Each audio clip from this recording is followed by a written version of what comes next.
First one of these this year. Glad to have the opportunity to sit in front of y'all and talk to you about what's coming up.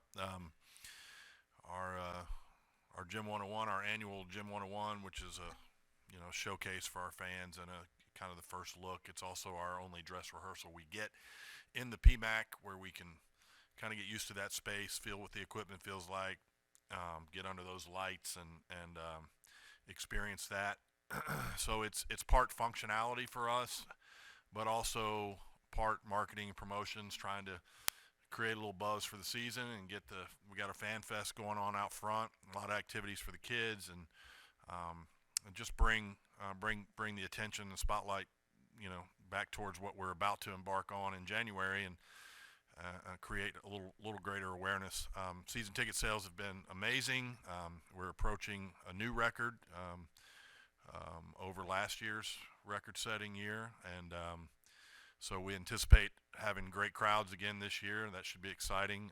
I know single meet tickets have now gone on sale as well, and so we'll be pushing that a little bit as we go. It will be streamed on the SEC Network Plus, Gym 101, and you can anticipate us running probably 8 or 9 on every event. In this particular case, we have more bodies than that moving on certain events,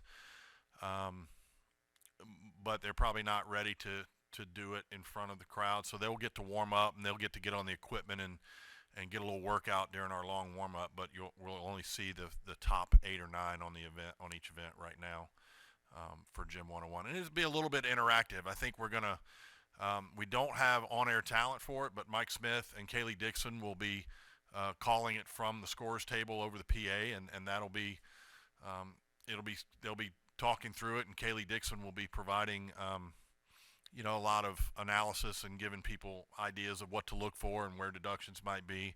We'll have a judge. We're not going to announce scores or anything like that. And then there'll be some questions that come from the crowd via social media that come out to us as coaches and to our athletes too, that we can answer in venue during that period of time. So it's also our only autograph session of the year this year. Typically we do that during the season, and that's really popular with the kids, and so we're trying to create enough awareness out there in the public so that people understand that this is the opportunity for you to get your autographs this year, and hopefully we'll have 3,000 to 5,000 people come in and watch us practice on Monday evening.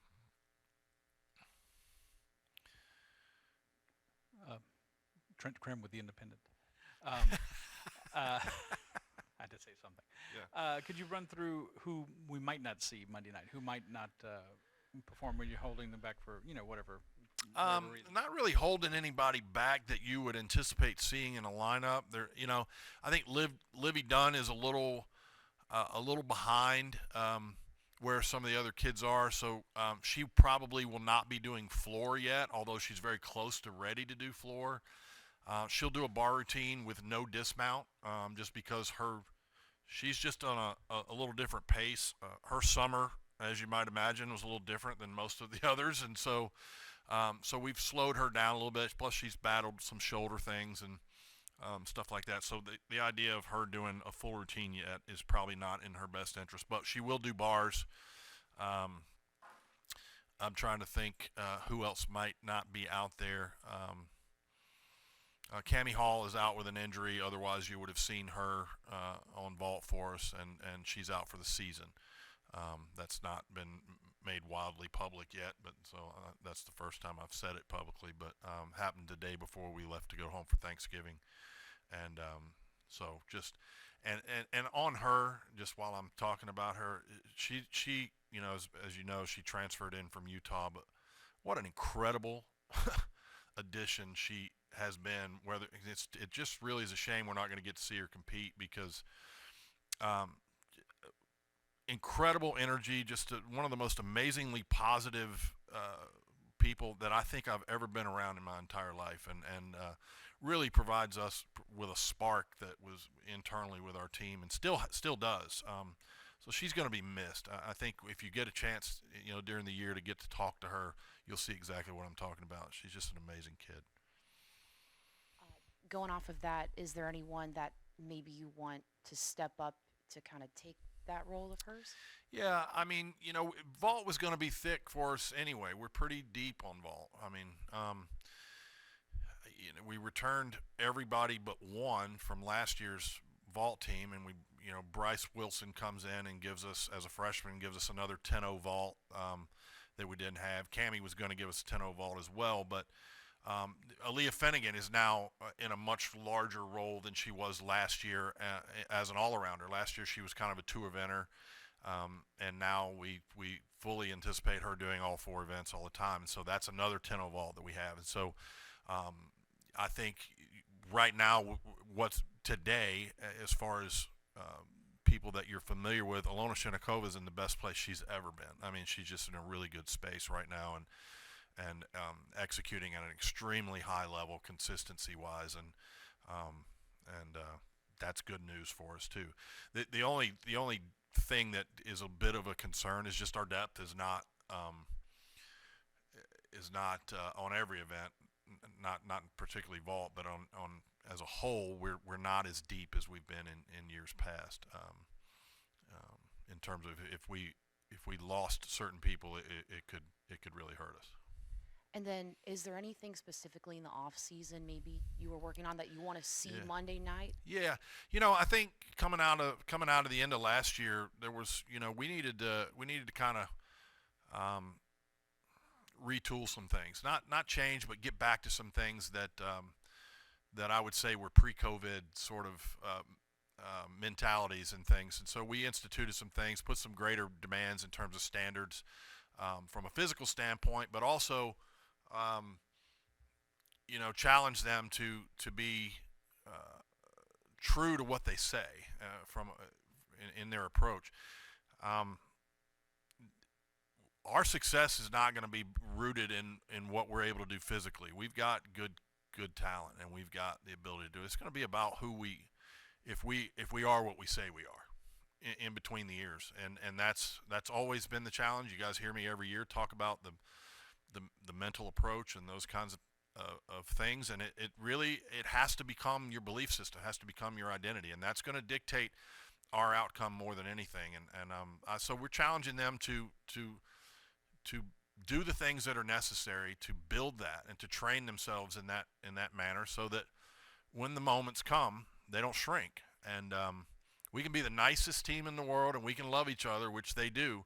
But if we don't have enough edge to ourselves in the way we go about our business, then it's a problem. And so I think we've seen signs of that going on internally. I'm excited to see Kaya Johnson and Alona and Kai Rivers and Haley all be able to assert themselves as the leaders that I think they've wanted to be in the past, but they were a little bit timid about stepping on other people's toes, and I'm seeing a greater bit of vocal leadership from some of them, and that's encouraging. So we just have to see. We don't know till we get under the lights and see what we got.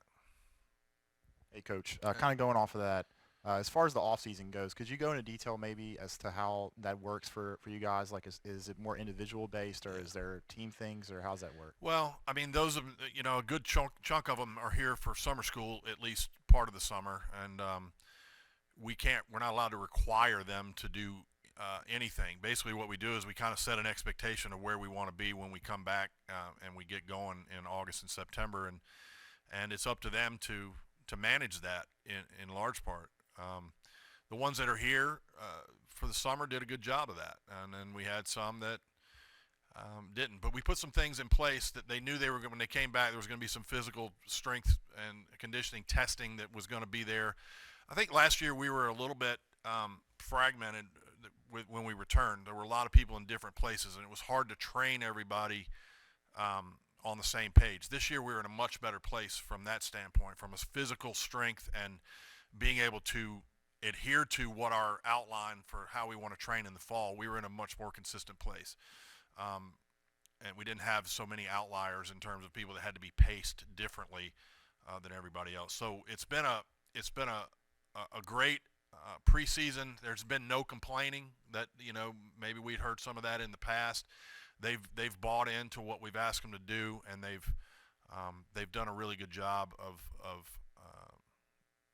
embracing the process to this point. And what about the schedule? It looks really difficult this year. So Yeah. what are the pros and cons of having such a tough schedule? Well, from a philosophical standpoint, I know that there's coaches feel differently about these things, and and I think from sport to sport it can be treated differently. I don't, with as limited a number of opportunities as we have to get in front of our fan base. There's one thing when you're trying to build a fan base. It's one thing. When you have the fan base, which we now have, I feel an obligation, a responsibility to try to give them the best product, the most exciting entertainment value that they get. And that means to do that, you got to bring in the best teams in the country. And so there's no snoozers on our on our schedule this year. There's nothing that, and when you do that, you run the risk of losing meets, But the thing that people have to be reminded of all the time is that that's not indicative. Wins and losses don't determine a thing for us in terms of our postseason opportunity. So you have to we want to win every single one of them, but you kind of got to lay that aside and give people the product and sharpen your team by going against the best teams in the country. Because if you expect to be against those teams at the end, which we do year over year, then having seen some of those teams in the season is an advantage for us. Even win or lose, it doesn't make any difference. You're training for those moments, and so I love that we have Oklahoma coming in here, the defending national champions, on Martin Luther King Monday. I think that's going to be an exciting thing for our fans, and we'll be able to get our fans around that. We open at Utah, which is a team that's been in the top 3 each of the last 2 years, and there'll be 15,000 people in the stands there. So, we come out of the chute hard, and how we handle that. We'll tell a little bit of the story. We need to be able to handle it and score well and perform well. That's my thing. How we perform is what I'm going to be looking at. To me, it's not about who else is on the floor as much. That's important to our fans. But the reality is that every time we touch the equipment, we're competing against every team in the country, because that's how our ranking in postseason is determined. It's on scoring averages. It's not on wins and losses. And so whether we're on the floor with Oklahoma or we're on the floor with NC State, we're competing against everybody who's competing that week to try and put ourselves in the best position possible. So I like the idea of bringing the best competition in here we can. We have an amazingly unique environment here at the PMAC, and I think it's an attractive place for teams to come and compete. And we saw it last year with Utah being here, and what a great experience that was for everybody that was there. And so we'll get more of the same. It's probably the toughest schedule in the country. I don't know if anybody's got a tougher one. You talked about depth. Do you anticipate being able to have 10-0 start values on every routine all the way through? Yeah, that's good. And I also, I'm sorry. Yeah. Anything that you're working on, any new requirements or anything like that you'll be working on, that you've been working on the postseason, in the preseason, that we might see Monday? Okay, well, the first part of that question, do we expect to have 10-0 start values everywhere? Yes, probably not at 101, because I just don't want to risk. We're not going to throw every 10-0 vault that we have. We could have as many as 6 in the season. More likely, we'll probably compete most nights with 5 of the 6 at 10-0 vaults. KJ Johnson can do a double full, but when she does the full that she does, and when Elena Arenas, who's an SEC champion with a full, they do those exceptionally well. So, it's not necessary to push them beyond that if we don't have to. But everywhere else, we'll have 10-0 start values as always. There's a few little things that are different. Haley Bryant's doing instead of a running punch front on the balance beam, she's doing a standing front tuck, which, when people see it, I don't know that they can appreciate how hard that is. From a dead stand, straight up and down, jump, front tuck, land back on the beam, and she does it and lands in the same position she took off in. It's just incredible how much air she gets from a standing position. It's easier for her. It's a harder skill. And most coaches would go, "Why are you doing that?" But for her, it's easier than the run down the beam, where she tends to get a little bit cockeyed with her feet. She can be more square when she does it, and when they when she and Bugs first started talking about it, I was like, "You're nuts! Why are we doing this?" But after I watched her do it, you could see why. And for her, because she's such a amazingly gifted athlete, it works. And so that's an interesting thing. We haven't seen anything like that hard since Reagan Corville did a standing Arabian on beam, which was a backflip with a half twist. It'll stand out. People will see it. When they see it, they'll notice it. That's the one thing that jumps off my mind. I think you'll see Aaliyah's going to be doing things that nobody's seen. Her vault is a 10-0 vault that we didn't see last year. Last year she was training a different vault that she's going to compete this year. She's got a new dismount off bars this year, which really is what prevented her from getting in the bar lineup last year, was the inconsistency of her dismount. So we've gone another direction on that, and she's doing half-end double front. It's called a Fontaine dismount on bars. But a lot of the people that you've grown familiar with, most of what Haley and Kaya and Alona and those guys do are pretty familiar.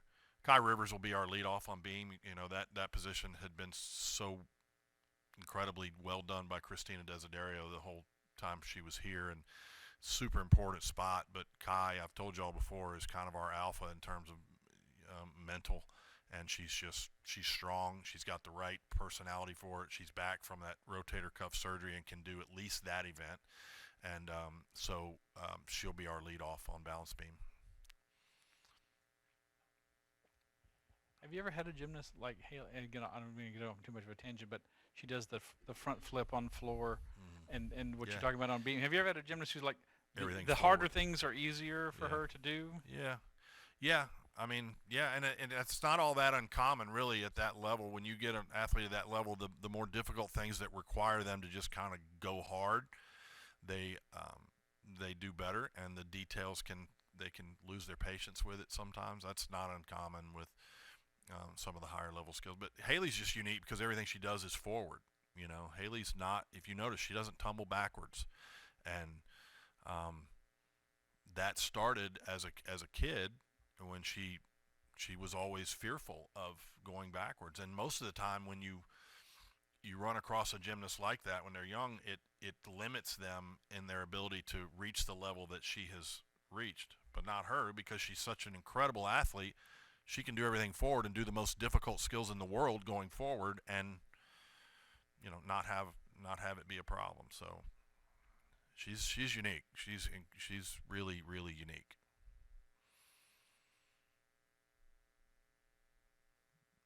That it. Thank you, guys.